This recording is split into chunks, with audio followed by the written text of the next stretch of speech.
కార్తీక మాసం అయిపోయింది, కానీ నోట్లో అయితే నీళ్ళు అయితే ఊరుతున్నాయి నాకు. మా వాళ్ళ కోసం మటన్ కర్రీ వండుతున్నా, నాకు ఏడుపు వస్తుంది ఇంత టేస్ట్గా వండినందుకు.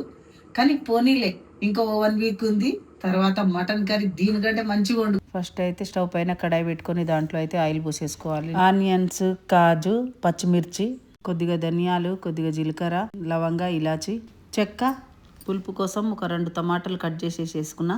కొంచెం వేగినాక ఇందులోకి పసుపు, కారం, ఉప్పు తగినంత వేసుకొని బాగా కలుపుకోవాలి. ఇవన్నీ మగ్గిన తర్వాత ఒక 5 నిమిషాల తర్వాత దింపే ముందు పాలకూర వేసేసుకోవాలి. దాని తర్వాత మిక్సీ జార్లో వేసుకొని గ్రైండ్ చేసుకోవాలి. తర్వాత వచ్చి కుక్కర్ స్టవ్ పైన పెట్టేసుకొని దాంట్లో ఆయిల్ వేసేసుకొని అల్లం వెల్లుల్లి పేస్ట్ వేసుకొని మటన్ వేసిన తర్వాత ఒకసారి కలిపేసుకున్న తర్వాత వాటర్ పోసేసుకొని పైన క్యాప్ వేసుకోవాలి. ఒక 5 విజిల్ వచ్చిన తర్వాత కుక్కర్ లో నుంచి మటన్ అంతా ఇట్లా కడాయిలో ట్రాన్స్ఫర్ చేసుకోవాలి. మనం గ్రైండ్ చేసిన పేస్ట్ అంతా దీంట్లో ట్రాన్స్ఫర్ చేసేసి 1/2 అవర్ ఉడకనివ్వాలి. పైన మూత పెట్టేసి 1/2 అవర్ ఉడికిన తర్వాత దింపేసేయాలి.